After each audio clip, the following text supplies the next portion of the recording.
Buscando conexiones entre los llamados ángeles caídos y dioses en la antigüedad que otorgaron conocimientos a los humanos, me encontré con varias coincidencias en historias antiguas de los celtas.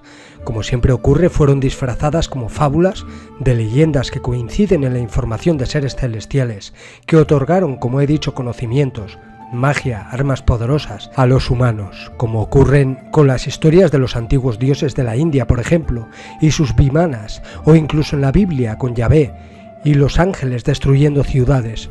Lo que está claro es que estos mal llamados ángeles caídos estuvieron en todo el planeta junto al humano de todas las culturas, instruyéndolos en las artes mágicas del cosmos y de la Tierra. Realizaron además construcciones megalíticas para aprovechar las energías telúricas y cósmicas, enseñaron a los humanos a construirlas también y utilizaron tecnología para tal fin. Pero ¿cuál fue la conexión de los vigilantes ángeles caídos, seres que se rebelaron a la facción controladora, con la gente de Irlanda, Gran Bretaña y la Galia, Europa continental?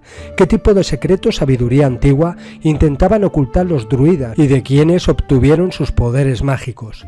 Sobre el druida más famoso, Merlín, por ejemplo, se dice en las leyendas que su poder vendría del cruce entre una humana y un dragón, o en algunas leyendas también hablan de un súcubo. Unos mensajeros encontraron a dos muchachos discutiendo en un lugar que luego sería llamado Camarcén. Uno afirmaba tener sangre real e insultaba al otro, diciéndole que nadie sabía quién era, porque ni siquiera tenía un padre. El chico se llamaba Merlín. Al parecer su madre era hija del rey de Demecia y vivía en una comunidad de monjas, por lo que difícilmente podía haber mantenido relaciones sexuales. En realidad, la visitaba un íncubo, tipo de demonio que participa de la naturaleza de hombres y ángeles y que tienta a las mujeres. Y de Arturo se dice que era hijo del dragón, Pendragón. Es curioso que muchos descendientes de la nobleza digan que proceden del dragón o de dragones, como por ejemplo Vlad Tepes o Drácula. Según Julio César, la gente de la Galia afirmó ser descendientes de Dis, equivalente a Plutón, el dios del inframundo habitado por los muertos. Se dice que Dis envió un grupo de Gaels desde el Hades, ordenándoles que tomaran posesión de Irlanda. ¿Fue esta declaración pura propaganda romana en nombre del César? ¿La gente de la Galia realmente rindió homenaje a estas entidades o la historia verdadera de la Galia es más compleja? ¿No es posible que el pueblo gaélico adorara a los dioses alienígenas que una vez llegaron a nuestro planeta y sembraron la vida? La historia de los celtas es a menudo desconcertante y es posible que nunca sepamos toda la verdad sobre los orígenes de estos pueblos. Sin embargo, echar un vistazo más de cerca a los druidas y sus creencias podría ayudarnos a arrojar al menos algo de luz sobre este misterio. Los druidas pertenecen al pasado lejano de la historia celta, eran individuos inteligentes y notables. Desafortunadamente, la información que poseemos sobre los druidas es limitada. Estos grandes magos, como se les refería a menudo, no guardaban ningún registro escrito de su conocimiento sagrado. Escribir estaba más o menos prohibido entre los druidas, por lo tanto es difícil rastrear su historia. Incluso si alguna vez hubo documentos druídicos, no habrían sobrevivido después de la invasión romana. Aunque muchas epopeyas irlandesas de hecho hablan de los druidas, ninguna de las fuentes literarias irlandesas está escrita por los propios druidas. Por lo que sabemos sobre los druidas, existieron en Gran Bretaña, Irlanda y en toda la Galia. Su función principal en la sociedad era el sacerdocio, pero no solo eso. Estos sacerdotes celtas también actuaban a menudo como médicos, maestros, sanadores, científicos, jueces y asesores de los reyes. Convertirse en druida no era nada fácil. El entrenamiento druídico podría tomar hasta 20 años, y dado que se desaconsejaba escribir, el estudiante tenía que memorizar a veces hasta 20.000 versos sagrados. Las escuelas de misterio más importantes se ubicaron en la isla de Anglesey y en la isla de los druidas, que ahora se llama Iona. San Columbo después convirtió la escuela de Iona en un monasterio cristiano. Después de la invasión romana, el druidismo fue prohibido en Gran Bretaña y la Galia, pero los druidas continuaron siendo poderosos en Irlanda hasta la llegada de la era cristiana. Los druidas compartieron una serie de creencias con los antiguos egipcios. Eran adoradores del sol, enseñaban la reencarnación y creían en la inmortalidad del alma. Estos misteriosos sacerdotes estaban familiarizados con los secretos del universo, eran astrónomos expertos y poseían la capacidad de leer patrones celestes.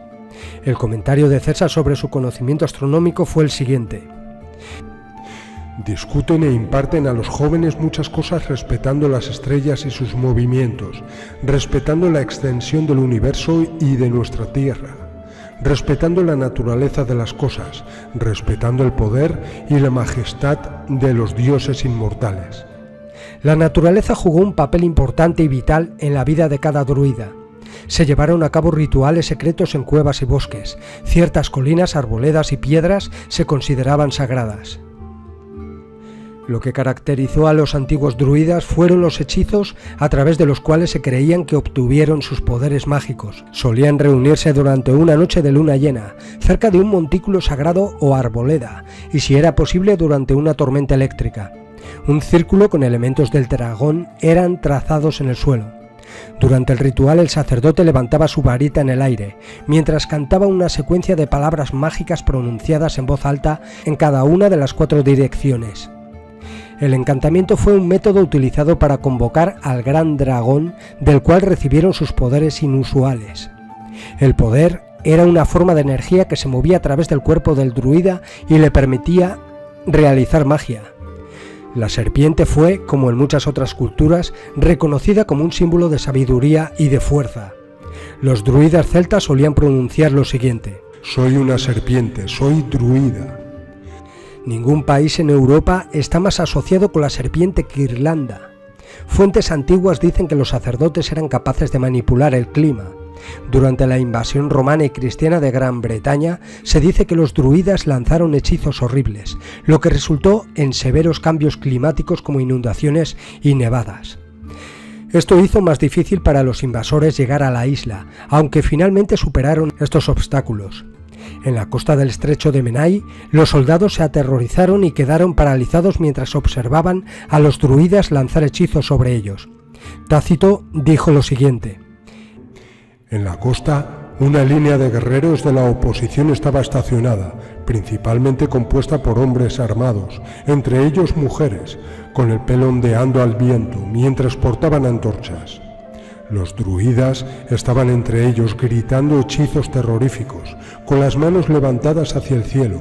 Tanto asustó esto a nuestros soldados que sus extremidades quedaron paralizadas. Los romanos salieron victoriosos y los santos robles de los druidas fueron destruidos.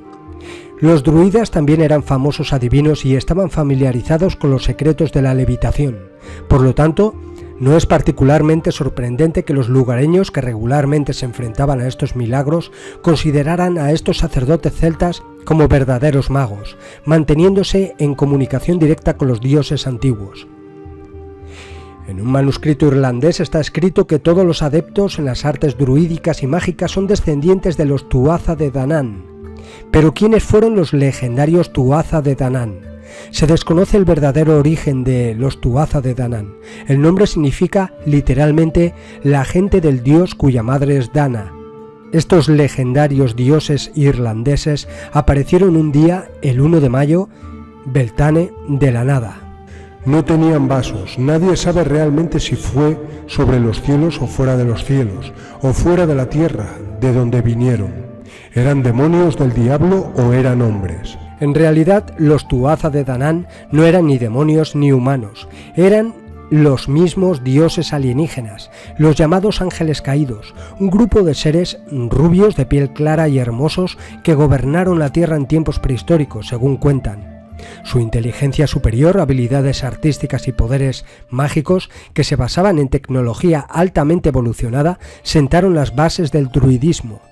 Antes de que los Tuatha de Danann llegaran a Irlanda, pasaron 7 años en Escocia y algunos años en Escandinavia, según dicen. Se dice además que los Tuatha de Danann llegaron a Irlanda desde el norte de Europa, donde habían pasado muchos años enseñando artes mágicas. Están representados como seres grandes, fuertes y hermosos, que se mezclaron con los mortales y fueron adorados como dioses. Se creía que eran una raza de dioses o semidioses con poderes sobrenaturales, rasgos y personalidades humanoides y una gran variedad de habilidades en el arte, la artesanía, la música, el lenguaje, el amor y la guerra. Se dice que los druidas eran híbridos, una mezcla de estos seres con humanos con capacidades sobrenaturales o mágicas. Pero según algunas de las primeras fuentes, los Tuatha de Danann vinieron de los cielos. En el libro de Balimote, Findan, que vivió antes del diluvio, relata lo siguiente. Después llegaron los Tuatha de Danann, ocultos en su nube oscura. Comí con ellos en tiempos remotos. ¿Coincidencia que también nombraran el diluvio? Como he dicho en anteriores vídeos, el diluvio fue creado para eliminar a quienes se rebelaron, a los ángeles caídos y a los Nephilim, por enseñar secretos a los humanos. Lo curioso de este libro, el libro de Balimote, es que está escrito en un alfabeto de origen desconocido llamado Ogham. El origen del alfabeto Ogham es atribuido, en el libro de Balimote, un manuscrito medieval irlandés, a Ogma, cara de sol hijo de Breas, uno de los dioses goidélicos irlandeses más antiguos. De acuerdo a Luciano, en el siglo II después de Cristo, Ogma era representado como Hércules con un mazo y capa de piel de león. Los Tuatha de Danann aterrizaron envueltos por una densa nube en la cima de Slieve an Lerin, la montaña de hierro en el condado de Leitrim. Esto es muy interesante porque está claro que aparecieron de manera similar a los vigilantes, a los ángeles caídos, cuando descendieron en el monte Hermón. En el libro de Enoc dice lo siguiente: en total fueron 200 los que descendieron en los días de Jared en la cima del monte Hermón. Los Anunnaki, los dioses sumerios, descendieron también en una montaña.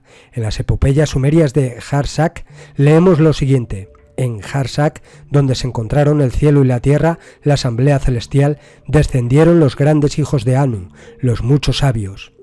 Más tarde, el nombre Harsak se convirtió en sinónimo de montaña. Es un hecho que muchas culturas antiguas asociaron a sus dioses adorados con montañas específicas.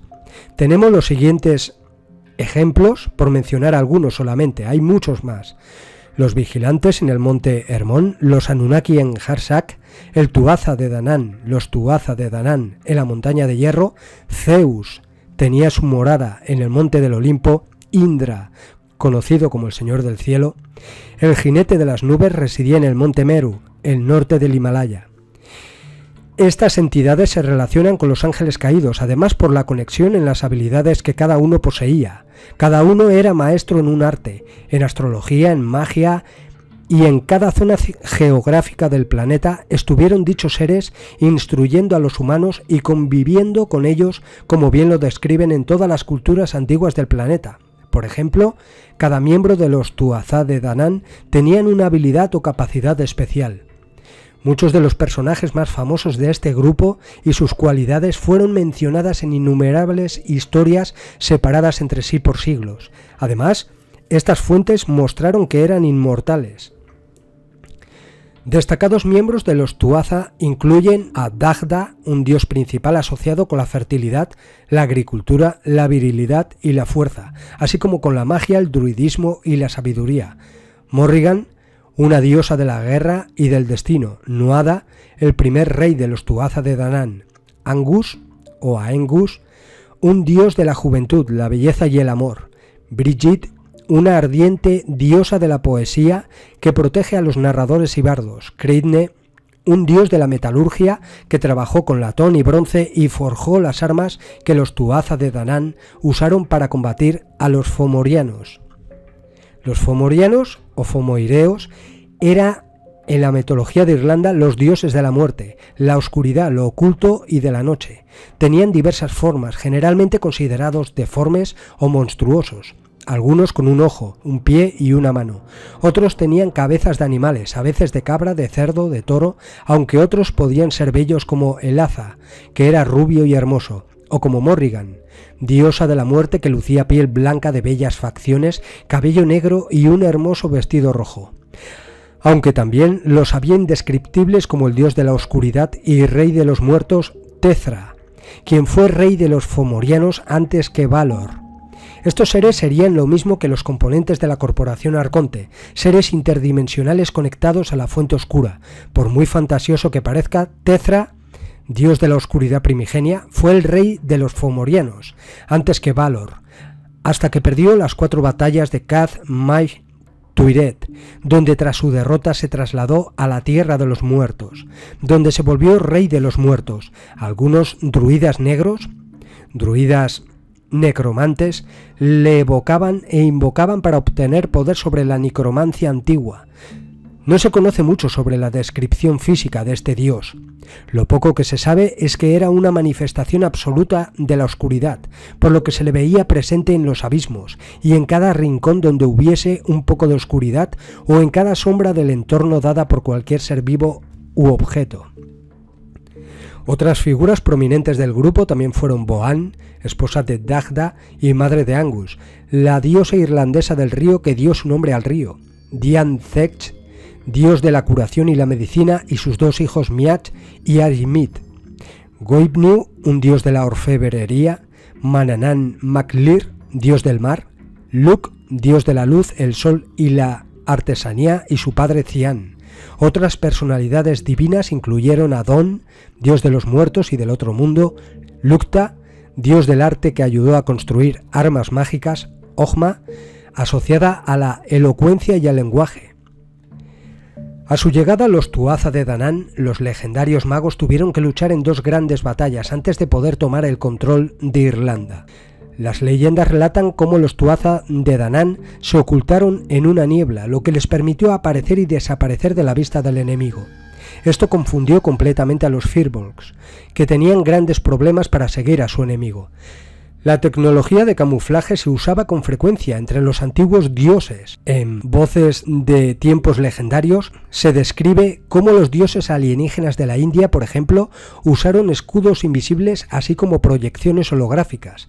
Sin duda, los Tuatha de Danann también conocían la misma tecnología. Durante la segunda batalla, los Tuatha de Danann se enfrentaron al Fomore, que eran gigantes malvados que atacaron a Irlanda desde Tory Island. Uno de los líderes del Fomore fue el gigante Valor. Solía enviar un poderoso rayo o flujo de energía a través del canal entre Tory Island e Irlanda para destruir a sus enemigos. Las descripciones de él sugieren que era más una máquina que una criatura viviente. Las escrituras dicen lo siguiente. Cuentan que era un gigante aterrador, comparado con un cíclope, cuyo ojo arrojaba un rayo que convirtió a sus enemigos en cenizas. Además, su único ojo podría disparar a todo un ejército cuando abría los 7 párpados que lo protegían. Durante una de las batallas, el dios Luk, usando una de sus armas mágicas, la lanza Asal, logró que el ojo de Valor dejara de funcionar. Aquí se puede ver la coincidencia del enfrentamiento entre David y Goliat, y es la batalla que mantuvieron humanos contra ciertos grupos de gigantes Nephilims malignos, pertenecientes al grupo de la Corporación Arconte de la Oscuridad, que fueron modificados genéticamente a partir de los Nephilim originales, creando una especie de gigantes o también llamados titanes en otras culturas de todo el planeta, que devoraban a los humanos y luchaban contra los llamados ángeles caídos o dioses de la antigüedad.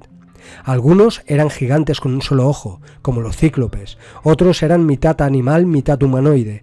Esto fue fruto de las diferentes hibridaciones que se llevaron a cabo. Hay muchos rastros después de los Tuatha de Danann. Por ejemplo, la isla de Man lleva el nombre del Danann Manannan, que estableció una escuela de misterio en la isla.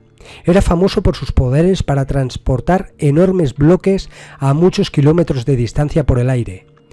Los antiguos visitantes espaciales usaron esta tecnología repetidamente en todo el planeta, mientras construían monumentos increíbles que admiramos incluso hoy en día. Se dice que Manannan también era un cambiaforma. Las leyendas describen cómo podía transformarse en 100 personas a la vez. Otro gran dios fue Luk, también conocido como jefe doctor en ciencias. Luk era el dios de la luz y el dios del inframundo. Era joven, hermoso, extremadamente inteligente y era ampliamente adorado en la Galia e Irlanda. Luk era el equivalente a Apolo. Una de las características más importantes de Luk fue su brillante apariencia. Su rostro era tan luminoso que ningún mortal podía soportar mirarlo de frente. Ahora volvamos una vez más a la historia de Enoc y los vigilantes, que se le aparecen mientras descansa. Dice lo siguiente: y me aparecieron 2 hombres muy altos, como nunca los había visto en la tierra. Sus caras brillaban como el sol y sus ojos eran como lámparas encendidas y el fuego salía de sus labios. Caras brillando como el sol es una característica asociada a los dioses alienígenas en todos los rincones del planeta. Los Tuatha de Danann fueron descritos como los brillantes y algunos de ellos eran opalescentes y parecían iluminarse con una luz dentro de ellos. Los Tuatha de Danann siempre serán recordados además por sus poderes mágicos y objetos sobrenaturales que llevaron a Irlanda. Estos dioses alienígenas estaban en posesión de muchos dispositivos de alta tecnología. Fuentes antiguas nos dicen que podrían transformar objetos y personas con la ayuda de una vara mágica. En el montículo de Tara colocaron el Liafail, la piedra del destino, que rugió por la elección del legítimo rey. Luke poseía una espada invisible que aseguraba la victoria para cualquiera que luchara con ella. El caldero de Dagda era un recipiente que podía alimentar a una gran cantidad de hombres sin ser vaciado. Los dioses alienígenas tenían una nave llamada Ocean Sweeper, que navegaba sin vela. El corcel Aombar, un caballo perteneciente a Mananán, hijo del mar de Irlanda, se creía que poseía dones mágicos y podía galopar en tierra o mar. Debió haber sido una máquina voladora, ya que podía viajar por tierra y por mar. Pero, ¿qué pasó con estos seres? ¿Se fueron después de que los mileanos lucharan contra ellos? Según algunas leyendas, los Tuatha de Danann nunca abandonaron Irlanda. Se cree que buscaron refugio en palacios subterráneos, en el mundo subterráneo. Existe bajo tierra un mundo al que se puede acceder a través de montículos huecos sagrados. Estas colinas huecas se conocen como Sit. Hay ciertos montículos, especialmente cerca de Boyne y Newgrange, que se consideran portales a las regiones espirituales de los dioses alienígenas, o portales dimensionales. Otra suposición es que algunos de los Tuatha de Danann nunca abandonaron la tierra. En cambio, se quedaron con nosotros como druidas y continuaron enseñando la magia, compartiendo su sabiduría secreta como sumos sacerdotes. Se desconoce lo que sucedió con todas estas deidades irlandesas. Sin embargo, una cosa es cierta: un grupo de Tuatha de Danann logró escapar de Irlanda y cruzar el mar. Viajaron a través de Gales a Devon y Cornwall, donde continuaron enseñando su sabiduría entre la gente de Gran Bretaña.